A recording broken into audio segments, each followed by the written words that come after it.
Please take your seats quickly, ladies and gentlemen. Thank you. Welcome to Courtside, a celebration of the spectacular moments from the U.S. Open throughout the years.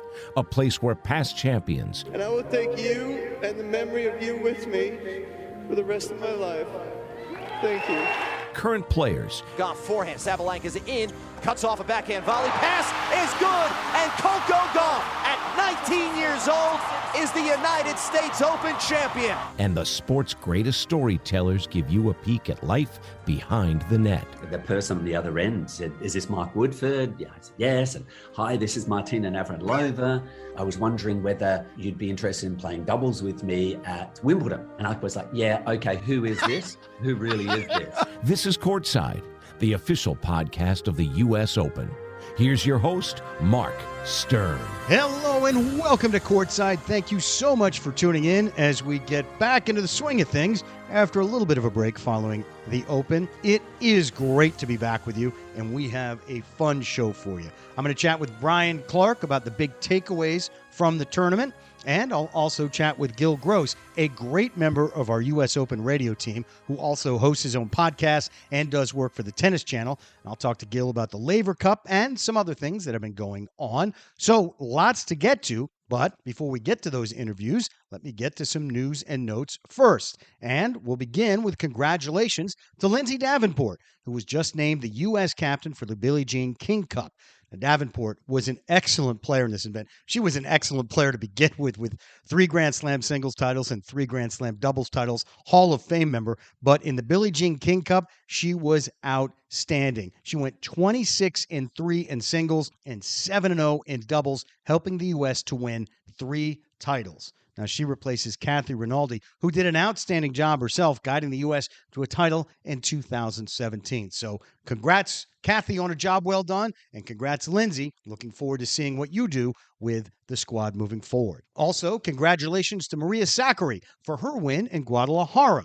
Not only is it a great victory for Sakkari in of itself, but think about where she was after getting bounced in the first round at the U.S. Open, the 3rd consecutive major where she lost in the first round. She really looked like she was coming apart at the seams, even admitted that she might need to take a break and get her head together. So it is wonderful to see her back on track. She really is such a talented player. And I'm going to talk a lot more about her with Gil Gross in just a little bit. Congrats as well to Veronika Kudermetova for her win over Jessica Pegula in the finals of the Toray Pan-Pacific Open in Tokyo. And one final note, there'll be a change to the Australian Open this coming year.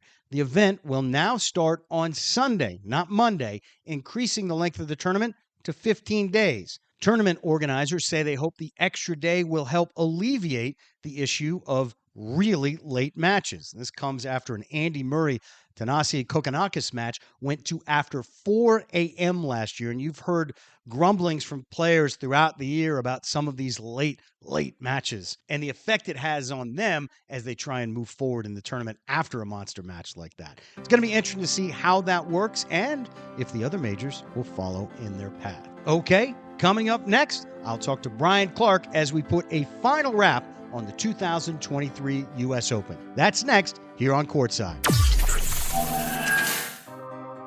This is Courtside, the U.S. Open podcast. So that's right. We're shaking off the dust and reaching out to our friends from, we like to call it summer camp, but it's actually called the U.S. Open. And there are a few people I would rather chat with more right now than with Brian Clark, because I love to do this sort of like 50,000 foot, overview of things. Now that we've had a couple of weeks to digest the tournament, I haven't really had a chance to talk to anybody outside of like my immediate family about the results from the tournament. So I'm really excited to kind of dive into that with you, Brian, because again, I love your sort of big altitude perspective on things. Few people have a better handle on things than you. So I will just start off and go with the first, thing from that championship weekend a few weeks back, and that was Coco Gauff winning. And it was such a special moment. Obviously, it's in New York. She was in the finals at the French Open, and that would have been a wonderful win for her if she'd done that. But to win in front of a home crowd and with all the celebration of Billie Jean King and everything that she's done, it really felt like a coronation of the next great American star. And this is taking nothing away from Jessica Pegula or a bunch of the other great American players, but feels like we've been waiting for this for a few years from Coco, and to see it finally come to fruition was just a great feeling for me, and I'm pretty sure for everybody who was watching it. It was a great feeling in Arthur Ashe Stadium, and it's great to be back with you, Mark, as we kind of look at this from 50,000 feet, which is hard to do in tennis because it's so much just, okay, on to the next thing. Yes. But it is great to digest and talk about what we saw over those 2 weeks. And starting on that Saturday when she beat Aryna Sabalenka, who you mentioned as well, she's the number one player in the world now. So that was another feather in the cap of Goff for that win. But I think the words you use there are funny, and they just frame the conversation around Coco that, finally we were waiting. It was the coronation. Like, we've been waiting for so long, which in many ways we have. But then on the other hand, she's 19 years old. So yes, we have been waiting, but there was, that kind of that hurry up and wait mentality of when is this going to happen? Well, it happened all at once, where she loses in the first round at Wimbledon and then comes back, wins the biggest title of her career up to that point in Washington, then wins the biggest title of her career up to that point in Cincinnati, and then wins the biggest title of her career at the U.S. Open. So just that whole summer taken in totality for Goff was, career defining in many ways. And yeah, beating Sabalenka, coming from behind to do it in the final of the U.S. Open, that did feel like a coronation for somebody who, like we said, is still a teenager. Yeah, it's it's so well put, because you're right. She's 19, and it feels like from like 3 or 4 years ago, we're like, come on already. When are you going to win? We want to get this thing going. And she's got such a bright future ahead of her. And it's not just on the court where she is so brilliant. It's the way she handles herself off the court, whether it's in a post-match interview or, and I could be getting this wrong, but I think just before the U.S. Open, there was, I want to say, a WTA event, a dinner, and I think she spoke at that. I don't think it was the Hall of Fame thing, because that's later. And from everybody that was there that heard her speak, they were like, yeah, she was the most impressive speaker there. It feels like she really is taking that mantle from Billie to Martina and Chrissy to Serena and Venus, and really understands that, like, I got to be great on the court, but I got to be great off the court as well. I think in a lot of ways she takes it to an even further level, because you've seen players, and they're well within their rights to do it, where they're maybe a little more reserved in terms of what they say publicly, or they're focused on their tennis or their other interests going on in life. But she has a poise that I think is really unique. And she uses that poise and that platform certainly to talk about tennis. And you listen to her talk about tennis, and it's again, hard to believe she's just 19 years old. But it's also hard to believe she's 19 when you hear her talking about world events. I mean, she's taken a stance on a whole lot of social issues, and that does follow in the tradition that you mentioned that certainly dates back to Billie Jean King and even further. And it was fitting that we were celebrating 50 years of equal pay at this U.S. Open. But it is that maturity and that poise that I think really sets her up to be one of the voices of sports over the next, who knows, generation beyond. Again, just 19, she's focused on tennis, but it does feel like there is a whole lot more that she can achieve. Yeah. I mean, here's how I look at it. She's so young. She could play for another 20 years. I'll be in my mid 70s at that point. Like, she's got such a long road ahead of her. And now I don't want to put undue pressure on her like I've been doing for the last 5 years, but we've seen players come up and win that one Grand Slam title.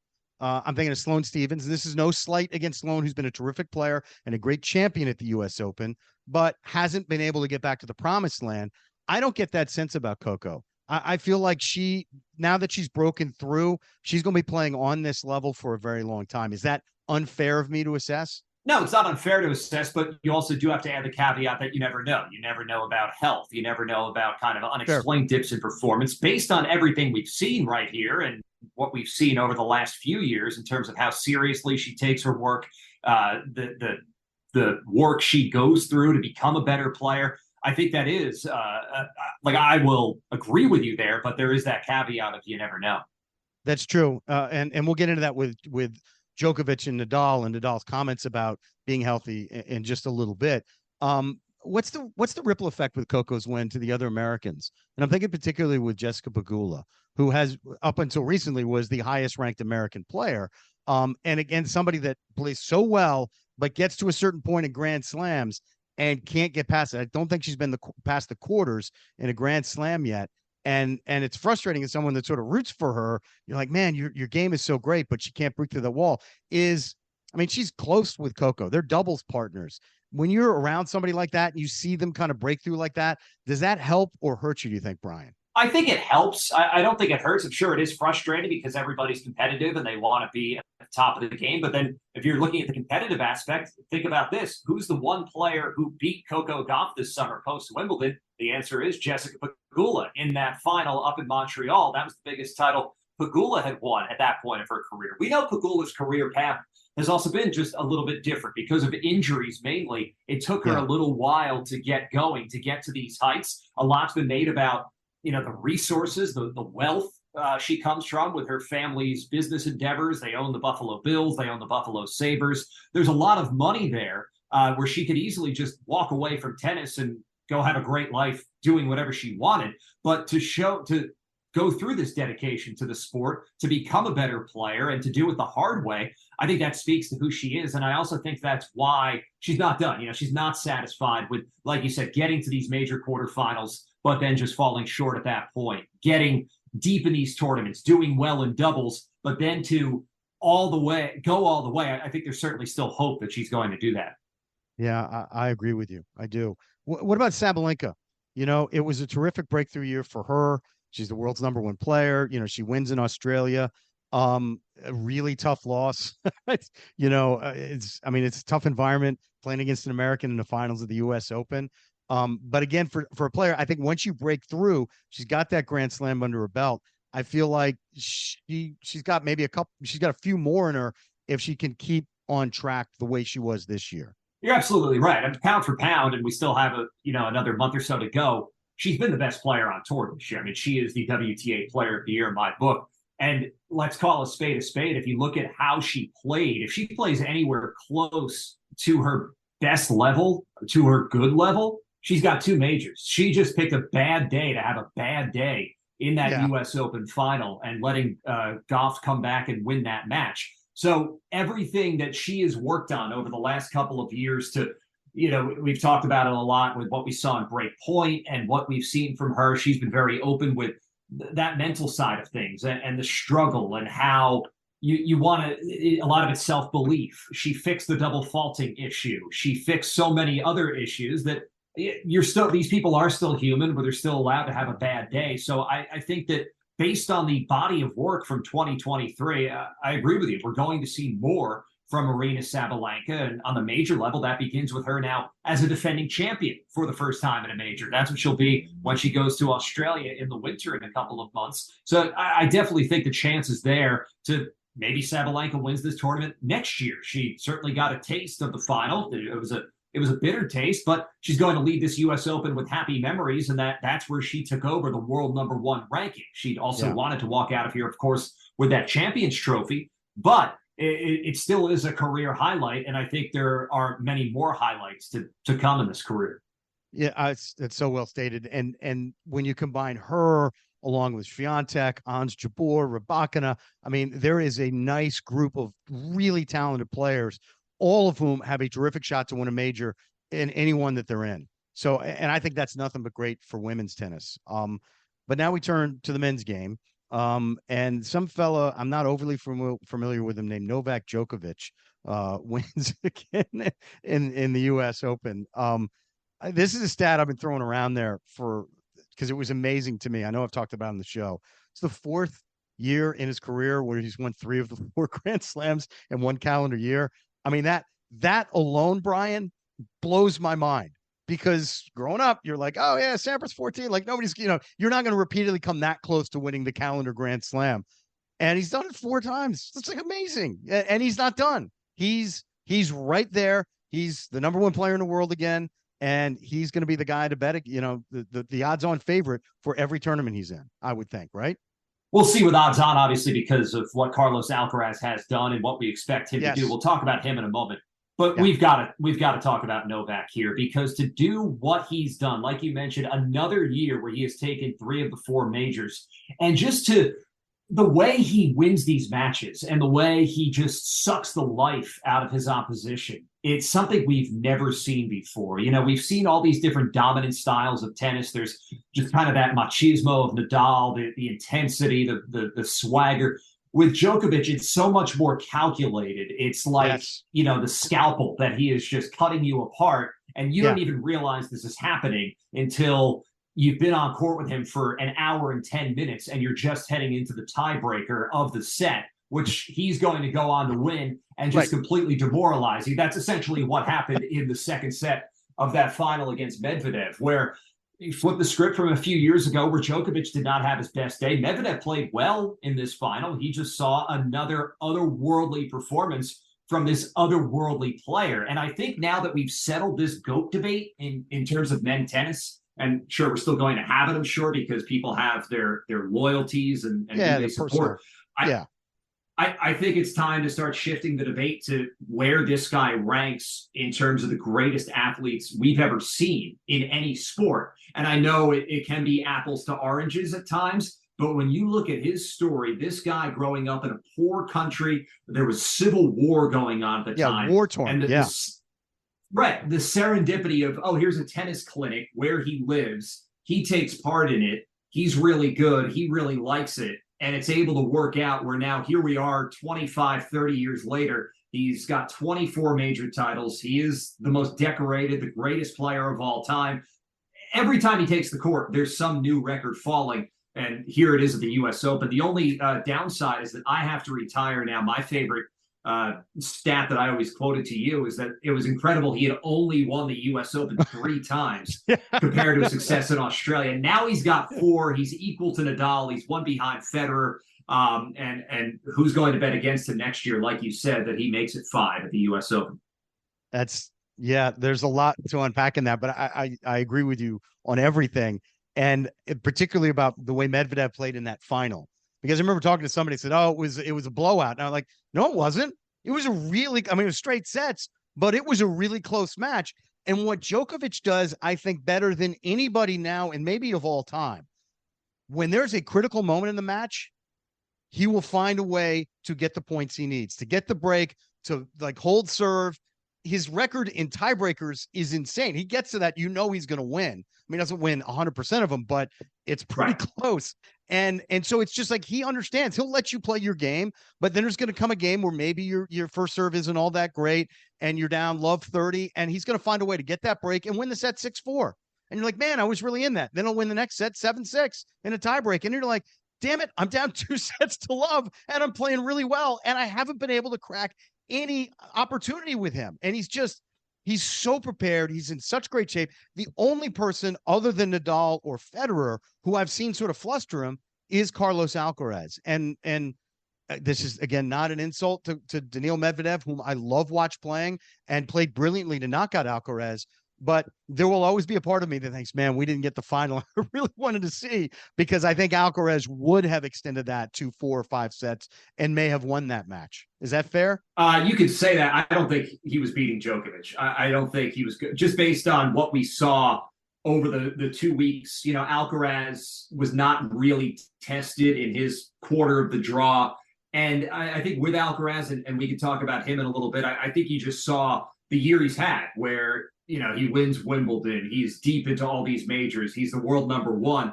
And it just seemed like against Medvedev, there was kind of no plan B. And that's rare. That he looked like a guy who's 19 years old, 20 years old. That's essentially what he looked like. And it speaks highly of Carlos Alcaraz that's surprising, because we've seen him play beyond his years with the scheme that he and Juan Carlos Ferrero, with the tactics that they've come up with. So to see him just look kind of out of answers was not something we expected. He's certainly entitled to have a bad day and give Medvedev a lot of credit for taking advantage, because Medvedev played really well. And like you said, he did not play poorly in that final against Djokovic. Problem was he was facing Novak Djokovic. But this was, this just seemed like Djokovic's tournament to win from the time he stepped onto U.S. soil. You could tell this was the focus, the bad taste in his mouth. I mean, look at the last 3 years for Djokovic. Not here last year, 22, 21. He going for the Grand Slam. We could talk about the pressures that adds. Loses to Medvedev, where he does not play a good final. And then 20, he is defaulted from the tournament after that freak incident where he was going for, at the time, it would have been his second major of the year. So you could tell there was that focus, that intensity, and it was not going to be denied. Yeah, it would have been a tall order for anyone. And you're so right about Carlos. I mean, he's so gifted, and we do expect more of him because we've seen him perform, in Right. ways you're like, oh, there's no way he'll win at Wimbledon. Grass isn't his surface, and he goes out and he wins. Doesn't win a few matches, he wins the whole bloody tournament. So, and I do think he's such a student of the game, and he's eager to absorb lessons. Like, I think the next time around, like with a Medvedev, he just learns from stuff and he'll have a better plan. I don't think he'll go out there and just be like, well, I'll just play my best and see what happens. Like, I think he'll go out there and it was funny because just before the match, before he's walking on court, they're like, what do you expect from Medvedev? And he smiled and he goes, tactics, tactics. He's a great tactical player. I got to be on my game. And you could see that. And Daniil is one of the smartest players out there, and he really had a great game plan and executed it perfectly, and was rewarded justly with getting to the finals. And I think people sort of overlook him, and they're like, oh yeah, he's won the one US Open title, but it's Djokovic or it's Nadal or it's Alcaraz. And it's like, man, Medvedev is right there, particularly on hard court. He's not somebody that you really want to face. No, and he's a player who's always going to be a threat on hard courts. I mean, with his tactics, he's been very difficult to figure out. Like we just mentioned with Djokovic a few years ago, like you just mentioned with what Alcaraz knew was coming. And then, of course, that was the Medvedev win. I mean, he is at his best on these hard courts where he can play so deep, where he can use his just absurd number of angles. He plays this kind of game. When you look at his body and how tall he is and how much leverage he's got, you would think he's going to just, drill the ball past you, which he's capable of doing. But it's almost that slice and dice kind of game that we saw from a guy like, Patrice Santoro 20 years ago. I'm not saying they play the same way, but it's that how is he doing that? How are you able to create these shots from these positions? And it's, of course, worked very well for him. No, it absolutely has. Well, I'm going to get to Rafa's comments in a second, but you brought up Alcaraz. And yeah, what a couple of years it's been for him, where he's really just, put himself at the forefront of every conversation when talking about who's the best right now. And while Djokovic has the edge right now, I certainly expect Alcaraz to be right there if he's healthy, if Djokovic is healthy, in Australia. And I don't want to. I'm trying so hard, Brian, not to play the game like, how many do you think he'll win? Because that's just insane talk right now. But boy, it really feels like we're just scratching the surface with Alcaraz. And even with that loss, as you said, he's entitled to have an off day. And it was a great day for Medvedev. But that's how highly I regard Alcaraz right now, that if he doesn't play a perfect match, I'm like, man, what's going on? Because you're better than that. Yeah, and that's what we talked about, where you have to balance it with the fact that he's just 20 years old. Here's some perspective. Right now, as we sit here, the tours are in their Asian swing, and this all on the men's side leads up to the Shanghai Rolex Masters. Carlos Alcaraz has never played on the ATP Tour level in Asia because there's not been tennis in China over the last few years because of the pandemic. So playing in Beijing and then in Shanghai, here's a whole new fan base, essentially. It's going to learn about Carlos Alcaraz. But I say that just to show you how new all of this still is. And even though he is a U.S. Open champion, he's the reigning Wimbledon champion, he's a world number one, despite all of that, there are still elements of this circuit going around the world every single year, week in, week out. He can obviously pick his own schedule a little bit, that are new. And I think we just have to be ready to adjust to those growing pains. I don't think it's going to be a long adjustment. But matches like that semifinal loss to Medvedev, they can happen. But like you said, we're not going to put a number on things, but you would not be surprised if he does what Djokovic did and goes out and wins 3 majors in a year, maybe next year, maybe not. I'm not saying I'm picking that, but if we're sitting here a year from now and that's the case, I don't think you can say you're shocked that happened. No, not at all. And by the way, I want to reference something. I think we did this story over the course of the tournament when we were doing this moment in U.S. Open history, talking about Ivan Lendl. And if I have this incorrect, I'll clean it up on the other side. But I think he went to like 8 straight finals at the U.S. Open, something insane like that. And it's that sort of like consistency of like, I might not win all these titles, and he didn't, but to get to the finals, to get to the semifinals and the finals of Grand Slams, for not just like a 2-year run or a 3-year run, for sustained excellence like that, that's what really separates you. And I think going through the grind of the tour, for the first time, really, as you said, going into Asia and learning sort of like the ins and outs of what full life on the tour is, and sort of the dangers that, of losing focus, and, all the things that happen on the road.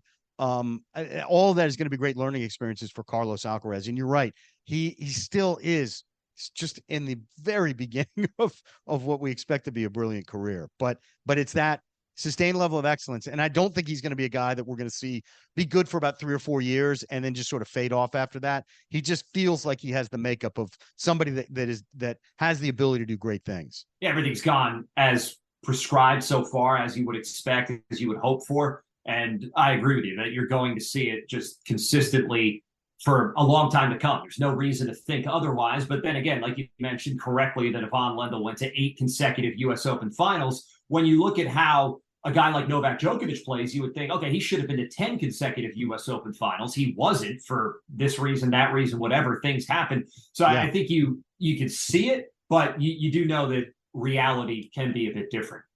It can be. And, for a guy like Rafael Nadal, who's another guy, you're like, man, he can win any tournament he's in, but, has been able to stay healthy. And now he really is looking at the end of things. I guess he's made statements he'd like 2024 to be his last year. And we're hoping that all the time he's taken off this year, that he's going to have a measure of health. And we're going to see, it's not going to be the Nadal of old, but we're going to see some semblance of that, where a guy can really challenge for some titles. I'm looking forward to that sort of farewell tour, if that's in fact what it is. He had some interesting comments, though, Brian, about Djokovic and about, his focus on titles and just sort of like the argument for greatness. And to his credit, he said, listen, the conversation about who the greatest player ever is, that's over. It's Djokovic. He's got the titles, and if people want to talk, well, Rafa, you got hurt or whatever, you weren't healthy. That's just part of the sport.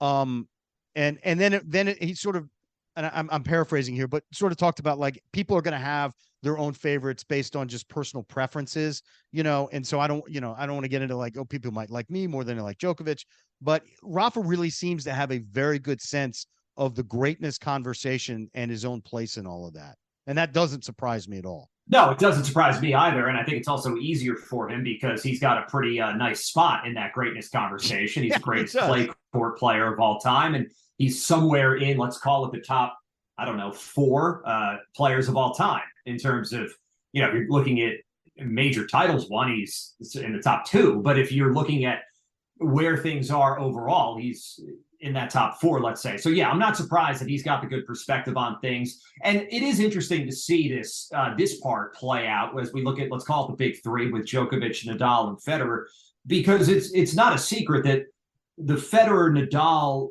relationship, friendship, rivalry, all of the above, that came before Djokovic got into the mix and got himself up to that level of the other 2. And I think it's also not a secret that Federer and Nadal are closer than Djokovic is with either of those 2. And among the fan bases, there could be some animosity. Some of it was kind of dumb. A lot of it was kind of dumb. Everybody's got their favorite they back, and then it reflects things that way. So Roger Federer in his career would sometimes, if he lost, he would sound a little prickly after the matches. Namely, when Djokovic beat him in the U.S. Open semifinal, and he called it a lucky shot. Nadal and Djokovic have always been, I think, very good losers. I mean, you and I talked about this on the podcast after Wimbledon, with that speech Djokovic gave where he was congratulating Alcaraz. And you could tell he wanted to win Wimbledon. It would have been 24 major titles. But he's always been a very gracious loser. I think Nadal's always been a very gracious loser. And Federer, let's say, got better at it as time went on and he got more used to it. But yeah, that sportsmanship. And I think with that sportsmanship comes the acknowledgement that, hey, these are numbers that we're looking at here. This is a results business. This guy, Novak, has more of these things than I or anybody else does. That makes him the best. And I think Nadal is a pretty black and white guy in that regard. So yeah, I'm not surprised that he was able to say that. And I hope, now that he's 2 ahead of Rafa. I like that separation, because then all of next year isn't like, is Rafa going to catch him and overtake him? Like, by the time the year's out, just let Rafa focus on the matches and the tournaments, and whatever happens, happens. If he wins the French, fantastic. That would be a storybook thing, but I just think to be able to see Rafa out there competing at a high level again would be payment for me for the rest of my days. I agree with you, but I also am going to take a more cautious tone, and I want to just I'll believe it when we see him back on tour. I hope we see Rafa on tour next year. But if you read between the lines of his comments, he's not saying that I'm going to be out there and ready to go. There are still some, it seems like, uncertainties about the body, about the foot, about the fitness that he's going to be able to get back out there. And I certainly hope that's the case. But I was saying to a friend watching that, I guess it was the second set of the final with Djokovic and Medvedev. And I thought to myself, Nadal's probably watching this and thinking, why do I want to come back for this? I mean, these guys are just absolutely crushing each other. They are, I've had a great career. I've got a family. I've got a very nice boat. I've got a lot going on. Maybe I don't need to be slogging it out on the practice courts just to try to get back into this meat grinder. So that I hope we see him. I think next year, an interesting standpoint. I think we said this a few years ago. It's an Olympic year. What is the one thing that Novak Djokovic does not have? It's an Olympic gold medal in singles. Roger Federer never got one. Nadal's got one. Andy Murray has two. I think that would look pretty good for Djokovic. I think that'll be a pretty significant target as he plans his 2024 calendar. So, but that also, on the flip side, that is maybe a logical time that players say goodbye in an Olympic year. They play the Olympics. The Olympics, of course, coming up at Roland Garros for the tennis competition. So that's another cool addition, some cool history for this. So yes. I think that's going to be a big storyline for next year.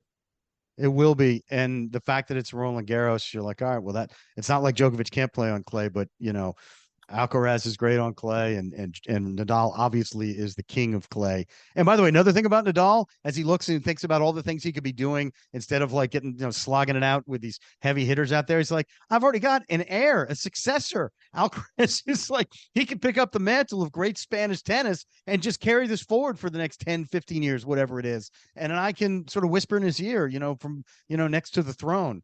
And I'm just selfish that way. I mean, I couldn't wait to watch Rafa and Roger play that doubles match at the Laver Cup last year, even though I knew it was a shadow of what they once were. Just to see them out there, gave me chills. And that's one of those memories, because the match was what it was. But every once in a while, Roger would show some flash, and you're like, that's the guy I remember. That's what I remember watching. And so I hope we get to see a little bit of that next year with Rafa, because I want one more bite of that apple before it goes away, but that's just me. I don't know. I don't know. I think that's you and millions of others, myself included. You don't want to say goodbye to these guys and to these women, especially when they're some of the greatest who've ever played the sport. Yeah.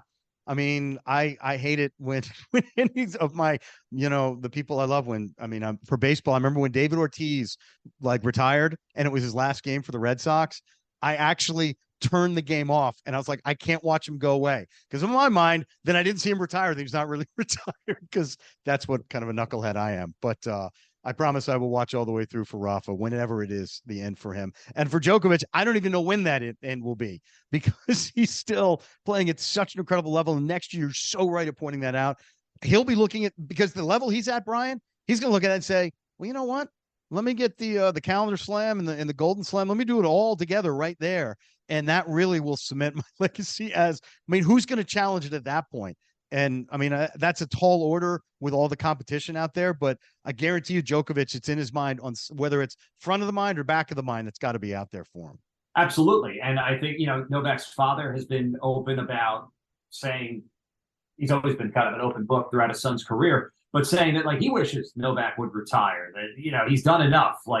It's stressful. He sees what he puts himself through to prepare to play at this level. So he's basically telling him, that's enough. So I'm sure there is an end point in mind. It's now the question is just, what can he bank before we get to that end point? Is he looking at, triple digit tournament titles? I think that's very possible that he'll achieve that at some point next year.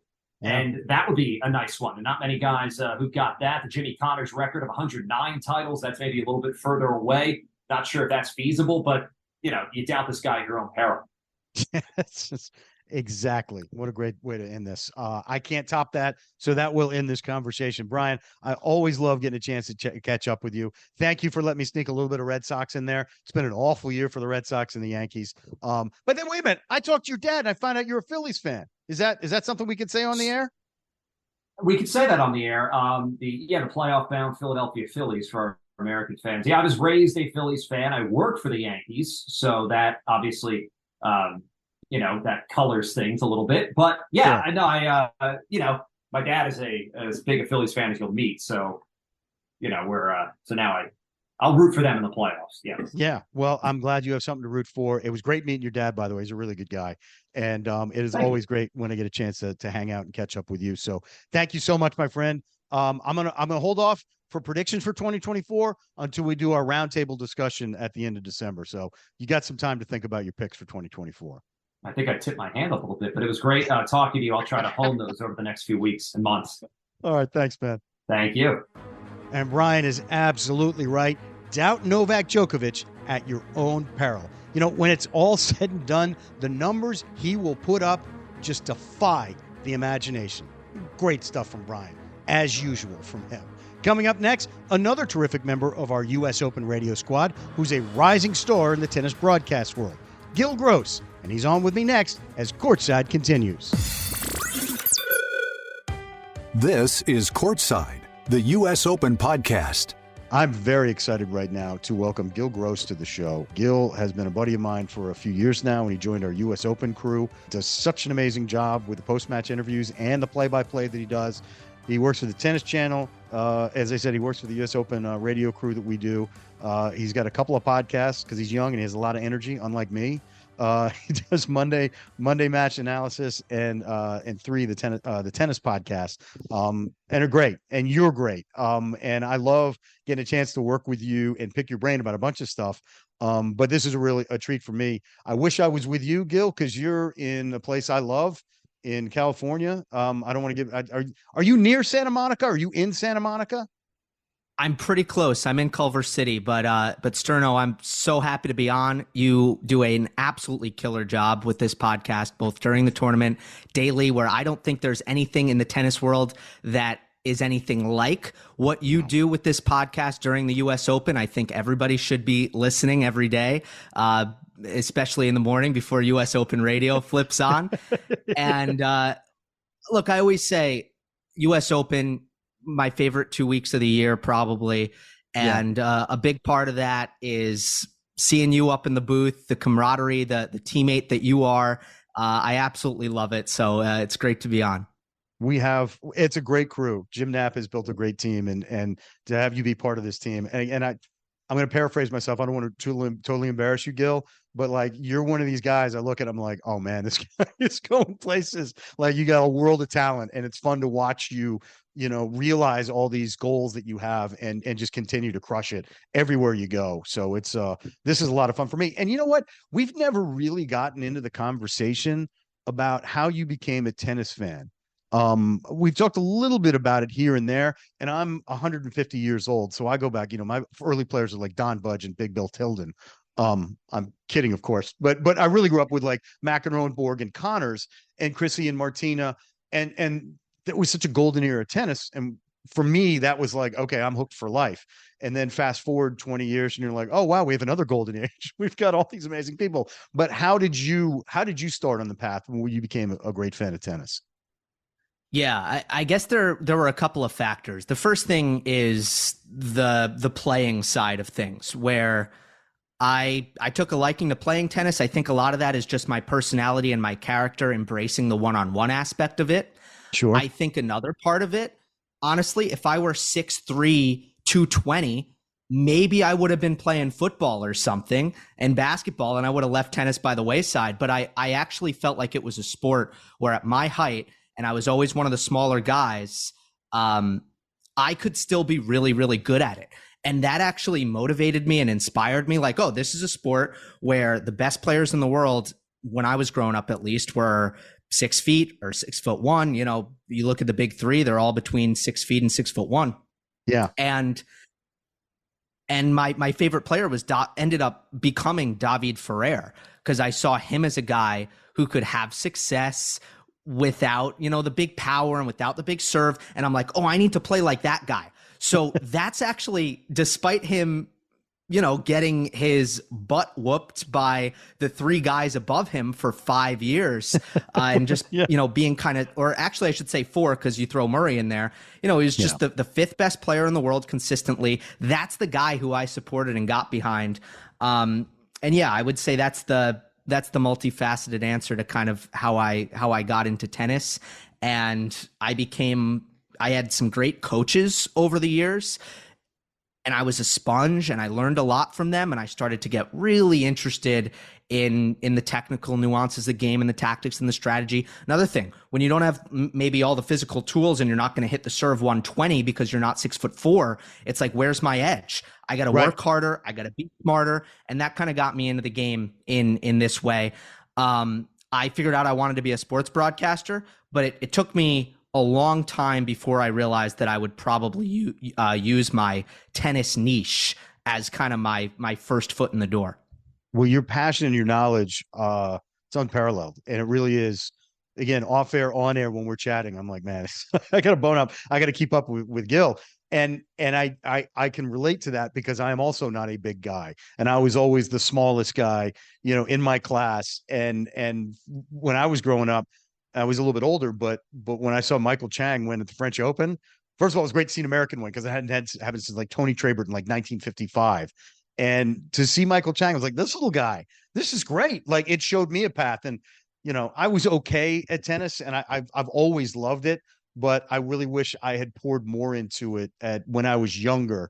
So I would have had a higher ceiling with it. But seeing a guy like Chang, for me, that was the guy. I was like, oh, if he can do this, then I can find a way to compete with it.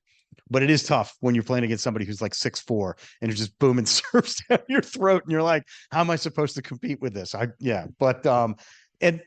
I want to get into one other thing before I dive into some of the stuff that's going on around tour right now. And I talked about this with Prim, Pat, when she was on with over the course of the tournament. And I've done this in terms of post-match interviews. There's an art to it.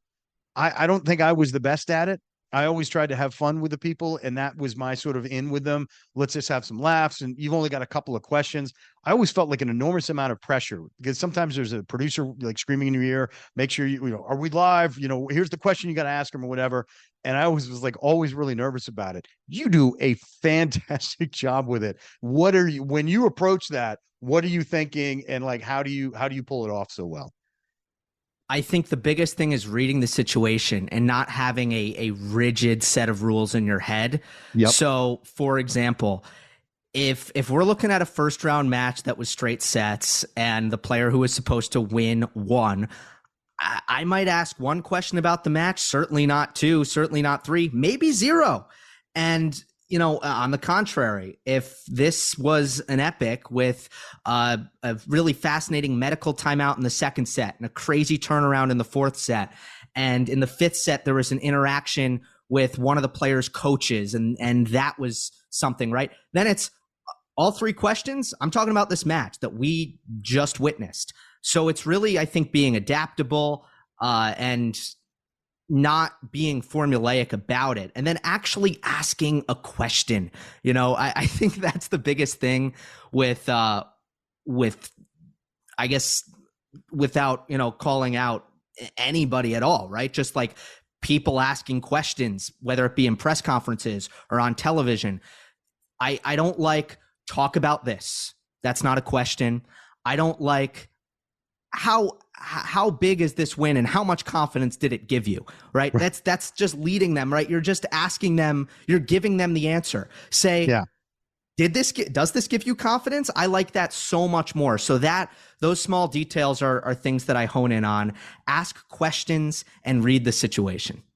Those are great tools, and I'm going to steal them. Just so you know, I'm going to steal them because I always try and have a focus. Like, okay, this is what I think I want to ask, but you're right. You have to be flexible. And they might give you an answer in the middle of that interview that you're like, well, I didn't think of that. And then you react to that. And then I like that because then you're having a conversation. It's always tough though, because there's always somebody from the tour that's like, you have two questions, and you're like, that's not a conversation. I want to chat with this person. And I've told the stories of some of the players that I've gotten to talk to post match. Most famously, my Daniil Medvedev story. I won't bore people with it again, but that was somebody that I was a little intimidated by, and then grew to love because he was so fun to talk to.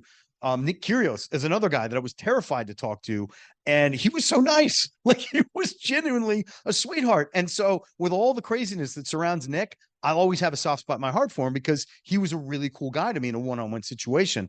And I just wondered, was there a player, have you had a great relationship with somebody you're like, man, didn't see that coming? I mean, you try and be professional with everybody, but there's some people who are going to break through the armor and be like, man, I really clicked with this person. That was fun. Yeah, I think Yannick Sinner last year. Now, this year, I didn't get to interview anyone multiple times, I don't think. No, I did not.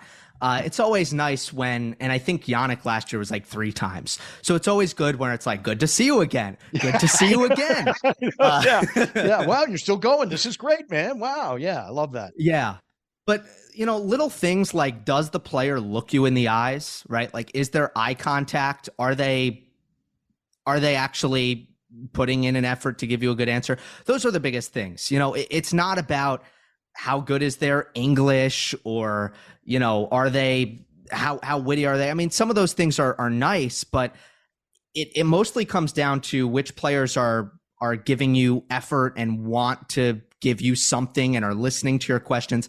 Yannick is a guy who, like, I don't think he's known for his crazy personality or anything like that, but he was interested in the interview, and like little things like he looked me in the eye, gave me a fist pound, before it started. Like, little stuff like that is appreciated, and it kind of builds that connection. That's really cool. I love Yannick. I love his game. It is fun when he is out there. And I love the sort of like crazy fans that are following around him in the carrot suits. That always makes me laugh. I'm like, yeah, the redhead. This is fun. Well, thank you for sharing all that. I always love to pick people's brains that do this kind of stuff, and those are fun moments, and certainly some of the personalities that we get to meet. It really is a treat, and that's something that I'll take with me for the rest of my days, is just those little private moments, even before they come to you, because you're always chatting with them for a second. And like I said, you are as good as anybody I've ever seen do it. So it's a lot of fun to watch that happen. I wanted to get into some of the stuff that's been going on. There's always a little bit of a dead time after the tournament. At least it feels that way, because everyone's so exhausted after the tournament, but things do go on. We just had the Laver Cup, and World Team won. But the big thing that came out of it for me was, I don't want to call it a flap. I don't know, a little dispute between Felix Auger-Aliassime and Gael Monfils about a different perception about what that match is supposed to be. Is it an exhibition match, or is it like an ATP level kind of event where, hey, we're going to follow all the rules? Because Gael was sort of taking his time between serves and really kind of horsing around. And Felix was like, what's going on here? To the chair umpires, like, he's taking too much time. And Gael was like, hey, they told me to come here to have fun, so that's what I'm going to do. So I guess my question is two-part, Gil. What is this tournament, and what should it be? Yeah. This was so fascinating. It was kind of, at risk of sounding a little bit negative, it was kind of a pants down moment for Laver Cup, because this has always been a fear of, like, why does this feel like kind of a tweener? And this was a moment where that was so evident that not even really the players knew what they were supposed to be doing.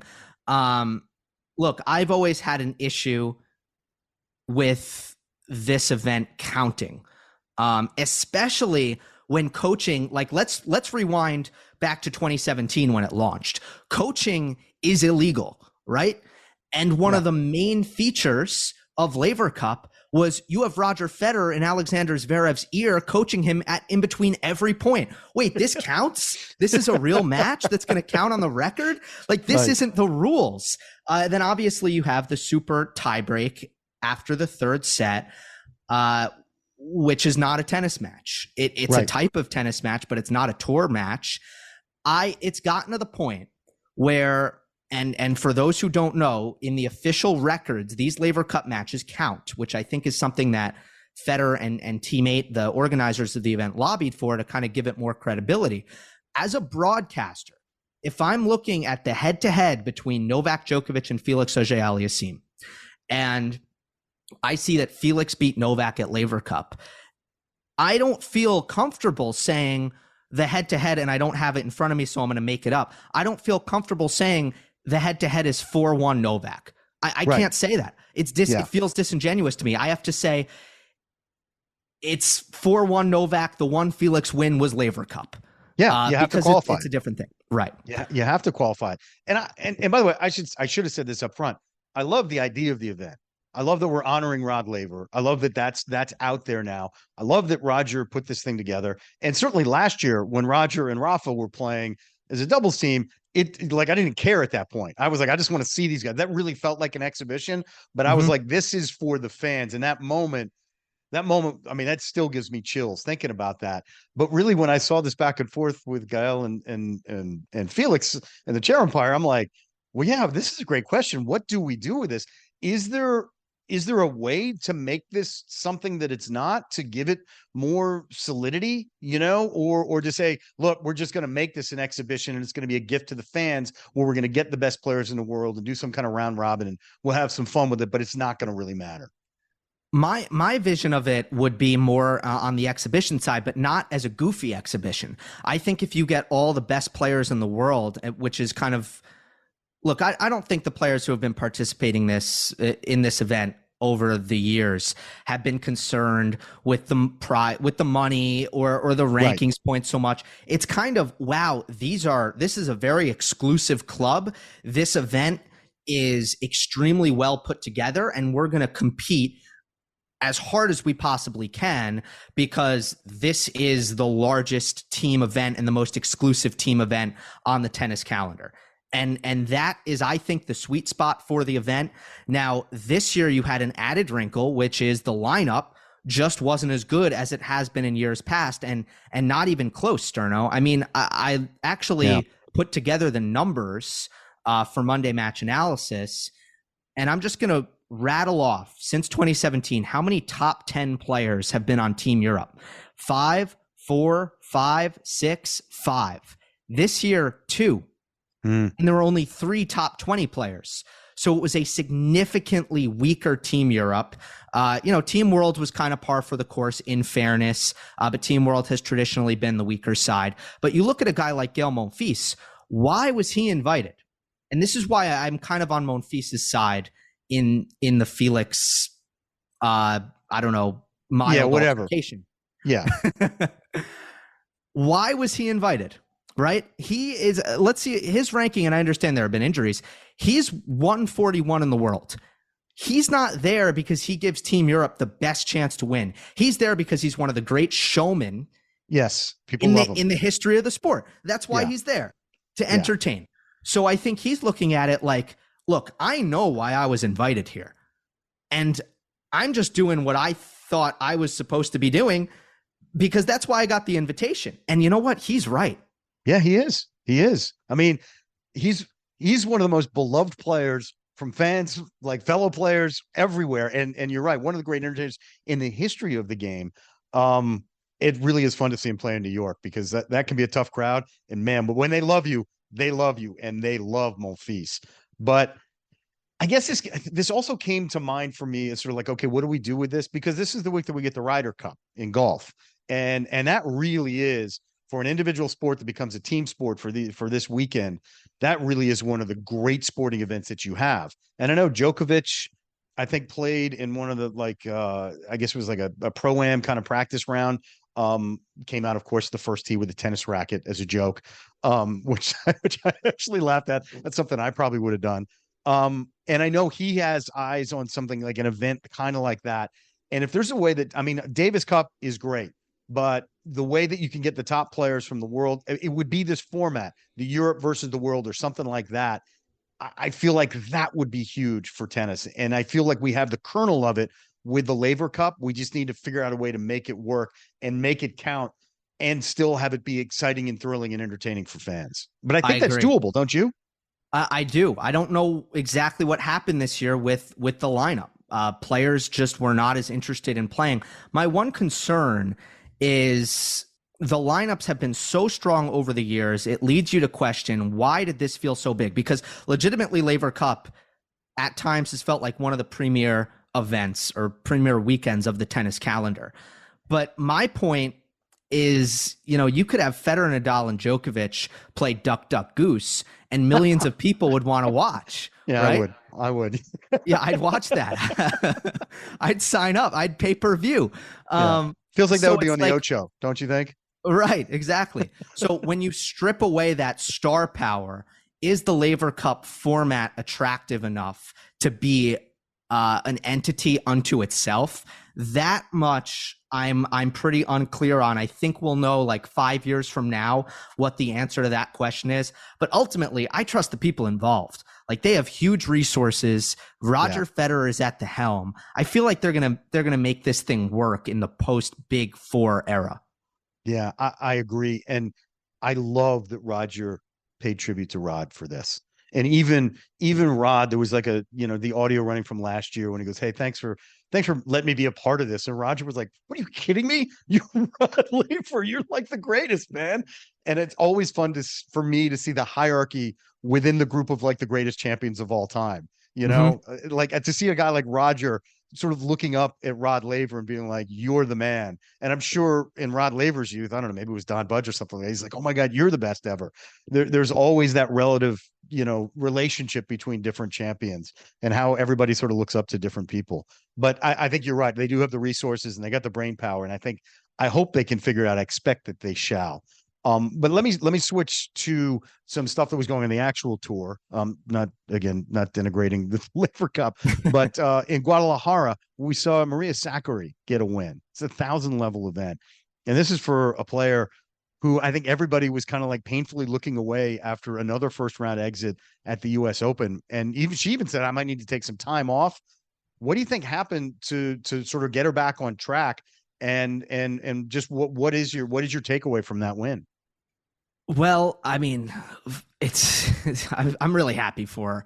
I mean, she's been chipping away for so long, and a lot of it's been, a mental thing where she hasn't performed at the end of tournaments because she's had in her head, "I haven't won a title since Rabat 2018, Rabat 2018, Rabat 2018. It's like one of the most famous. I mean, Rabat 2018 should be in the Tennis Hall of Fame at this point because we were so used to like saying Maria Sakkari hasn't won a title since then.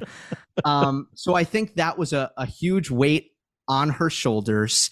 And I'm really excited to see what she can do from here now that she kind of got one. And not like a 250 either. It's a 1,000. Now, it was a weekend draw 1,000 as a lot of players decided not to play Guadalajara, which isn't a mandatory event by the WTA rules. So Sakkari was able to beat Caroline Garcia. But ultimately, like, I don't know, you can focus on the draw. It's not really about, oh, Maria Sakkari showed that she can beat top competition and win a Masters 1000. It's really about she can hold her nerve in the semis, in the final, and get this thing done with the so much pressure really on her to finally win a title. And it's good to see she's had the same coach this entire time, Tom Hill. I was happy for him as well because great. It's been. I mean, at a certain point, Maria could have been, look, this isn't working because I'm just not getting over the finish line. And she could have made a change there. And she hadn't. She stayed very loyal to Tom. Tom stayed loyal to her. And that partnership in the end, I was happy to see not just Maria, but also Tom Hill ultimately win one. By the way, the altitude in Guadalajara is insane. Oh, yeah. It's a real factor. It definitely is. Yeah. Like visually, the tennis looks different. So that's another thing to consider. Sakkari has incredible cardio. Players struggle in the altitude with the cardio. They struggle to control the ball. A lot of winning Guadalajara is conquering that aspect of it, and she was able to do that. That is a great point, and a great point about Hill as well. At some point, you might need a new coach. You might need a new voice. We know that there is a lifespan of coaches where that voice just becomes white noise at some point. But I think that there is a lot to be respected for somebody that stays with a coach through the thick and the thin.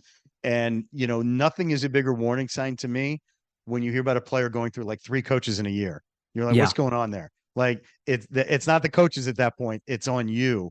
And so you like to see somebody say, look, I'm going to battle my way out of this, and I'm going to do it with the person that I trust the most. And she is a terrific player. And it's got to be miserable on the other side to be like, well, Marie, you haven't won since, what was it, 2018 Rabat? You're like, yeah, thanks. I've answered that question 5 million times. Now she doesn't have to, which is a great thing. And by the way, yeah, she beats Dolehide in the final. A nice story for the 25-year-old American who's really starting to put it together. And Sophia Kenin, who Dolehide beat in the semis, is another player who's come on strong of late. I mean, she won the Australian Open in 2020, then made the finals at Roland Garros that year, and she got hurt, dropped way down in the rankings, but now she's healthy again. She made the semis, as I said, to Guadalajara, and she's ranked at 31. Those were both nice stories, and I love, just selfishly because I'm an American, I love when we get to read a lot of good stories about Americans on the rise. And with all the talent at the top of the rankings, with Pegula, with Coco, obviously, it's nice to see the ranks swell underneath that to give the Americans a nice big squad out there. Am I being too much of a banner waving, homer when I say stuff like that? No, I mean, I'll start with Dolehide. Talk about a life-changing run. From a ranking standpoint, she has entered now a new universe. She went from 111 in the world to 42 in the world. Oh, that's 111. You are trying to get into majors. You're on the cusp, and financially, there's no greater security than to just qualify for all 4 majors. You know that you're going to make a lot of money just from doing that.